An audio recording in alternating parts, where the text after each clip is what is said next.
Lendemain de veille difficile pour les indépendantistes qui célébraient hier leur fête nationale. En effet, le contexte actuel est particulièrement pénible pour les Gaulois québécois. Le chef du parti Option Nationale, qui avait soufflé sur la braise pour tenter de rallumer en un immense feu de la Saint-Jean la cause souverainiste, a démissionné il y a une semaine pour aller jouer avec ses enfants. C'est comme si le général de Gaulle, pendant la Deuxième Guerre mondiale, au lieu de lancer son fameux appel à la résistance, avait choisi plutôt d'aller faire des guili-guili à quelques poupons. Passons. Mais ce n'est pas tout. Les sondages sont particulièrement catastrophiques. Un récent coup de sonde montre que Justin Trudeau, chef du Parti libéral, aurait toutes les chances de devenir le prochain premier ministre du Canada. Au Québec, le belâtre incolore obtient même 46% des intentions de vote. Faites un striptease et quelques stepettes, déboulez les escaliers, jouez l'équilibriste et vous voici le nouveau Messie. Tout cela n'est pas si surprenant lorsqu'on connaît le penchant naturel des Québécois pour l'art du cirque. Et ce n'est pas tout.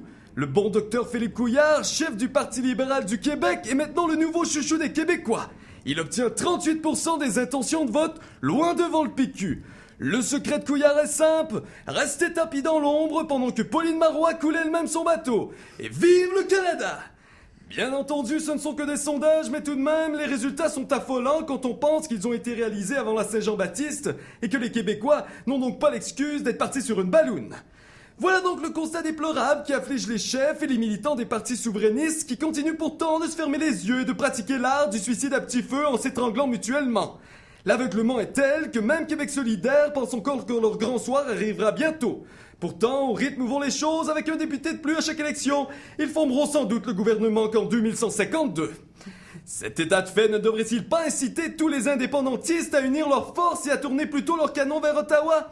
On peut penser que oui, mais les Québécois ont cette drôle de manie, semble-t-il, de rire en regardant leurs concitoyens trébucher.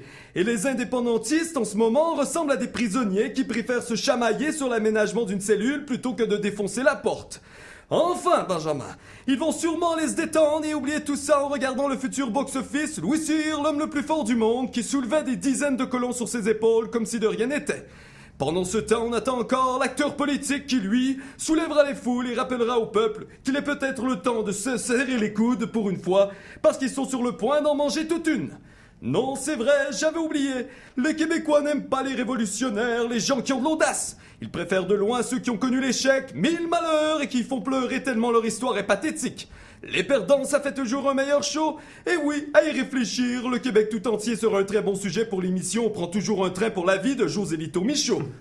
En terminant, je ne peux passer sous silence le nouveau projet de loi du gouvernement péquiste, mourir dans la dignité. L'expression n'est pas mieux choisie pour décrire ce peuple qui semble s'enfoncer dans une profonde agonie.